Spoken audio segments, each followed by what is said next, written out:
It was his second feat, his second trial, and this time he was not alone. He was accompanied by his nephew, Iolaus, an 18-year-old young man, brave but not yet seasoned.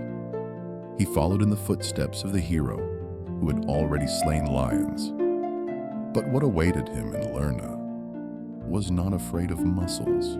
Everything changed when they reached Lerna. Even the sky seemed sick here. The sun did not break through the clouds. The air was thick, like poison, and every breath was like breathing through a swamp. The ground beneath their feet seemed alive. The Lernaean Hydra, a 9-headed creature, offspring of the monsters Typhon and Echidna. They say it was not just a snake. It was a mass of poison, hatred, and death. One of its heads is immortal. The others grow back if they are cut off. The Hydra did not attack immediately. It waited. It listened.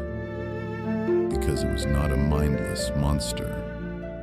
It was a creature that thought and studied. First, one head, then another, and another, and then all 9. They spun around, hissed, and assessed. Each mouth contained poison that could corrode metal. And then it attacked. Hercules fought like a storm. His sword flashed as he cut off heads, but to no avail. 2 grew in place of 1. 3. The Hydra regenerated. It grew.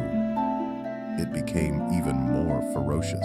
And then there is Iolaus, not a hero, not chosen, just a young man with fire in his hands. He lights the torch, and when Hercules cuts off another head, he burns the wound with fire, and then something changes. Heads no longer grow. Each severed head is a scream, a hiss, a spasm of the body. But one does not die. Immortal. She hisses silently. She laughs. She despises.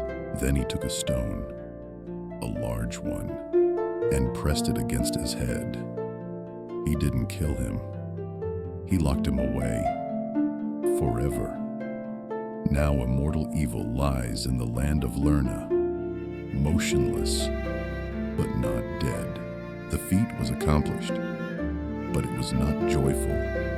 It was not solemn. It was a victory that smelled of rot, fire, and sweat. It was a victory where survival was not achieved through strength, but through intelligence and trust. But Everest did not count the feat. You had help, he said. It's not your victory. But who said heroes have to do everything themselves? It wasn't just a battle. It was a lesson that evil is not always defeated by force.